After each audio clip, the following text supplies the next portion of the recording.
Mission বসুন্ধৰাৰ তিনিটা স্তম্ভ থাকিব। প্ৰথম স্তম্ভটো হ'ল যে ভূমি সম্পৰ্কীয় মানুহৰ ওজৰ আপত্তিসমূহ নিষ্পত্তিকৰণ।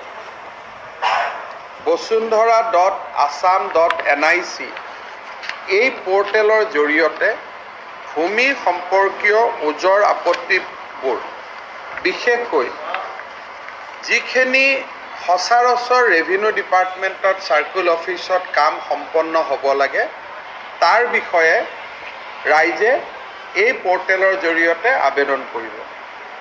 কেইটামান কাম আমি হাতত লৈছোঁ যে উত্তৰাধিকাৰী স্বত্বে নামভৰ্তি।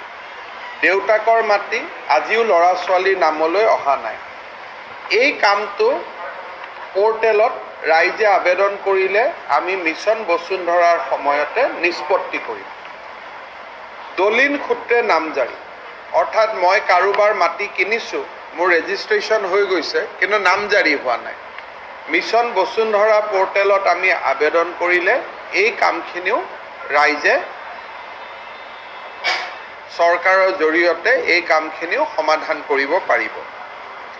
বিবাদবিহীন বটোৱাৰা, মোৰ দেউতাৰ মাটি ল'ৰা ছোৱালীকেইটাৰ মাজত ভাগ বতৰা হ'ব লাগে, আমাৰ মাজত কোনো কাজিয়া পেচালো নাই।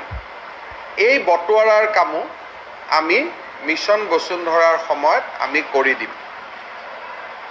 মোৰ মাটি একচনীয়া, মোক মাটি পট্টা কৰিব লাগে, মেডি পট্টা কৰিব লাগে, প্ৰিমিয়াম দিবৰ কাৰণে মোৰ পুঁজি নাই বা মেডি পট্টা কৰিব গ'লেও বিভিন্ন কাৰণত চৰকাৰী কাৰ্যালয়ত মই সদুত্তৰ নাপাওঁ। এই মিছন বসুন্ধৰাৰ সময়ত একচনীয়া মাটিবোৰ মেডি পট্টালৈ ৰূপান্তৰ কৰা হ'ব আৰু গাঁও অঞ্চলত এই ব্যৱস্থা বিনামূলীয়াকৈ কৰা হ'ব। কোনো ধৰণৰ প্ৰিমিয়াম ৰাইজে দিব নালাগে গাঁৱৰ ক্ষেত্ৰত।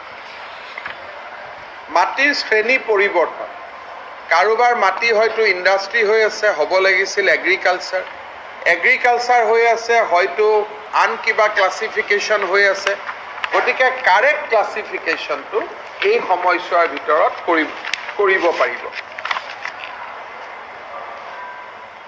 মোৰ নামত মাটিডোখৰ আছিলে, মই মাটি বিক্ৰী কৰি দিলোঁ, কিন্তু মোৰ নামটো এতিয়াও আছে।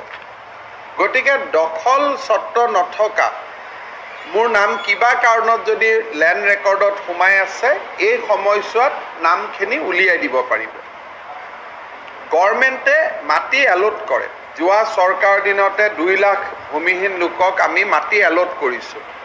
এই এলটমেণ্ট পোৱা মানুহখিনিক বিনামূল্যে আমি ম্যাদী পট্টা কৰি দিম। এইটো এটা ডাঙৰ সেৱা হ'ব। কাৰোবাৰ যদি ভূমি নথিত মাটি দেখুওৱা আছে 3 বিঘা, কিন্তু আচলতে মাটি হ'ব লাগে 4 বিঘা, সেই ভূমি নথিৰ সংশোধনীৰ কামো কৰা হ'ব। আৰু নাম যদি মোৰ ভুল হৈ আছে, নাম ভুল থাকিলে বেংকত লোন আদি নিদিয়ে, নামখিনিও মই শুদ্ধ কৰাৰ সুবিধা পাম।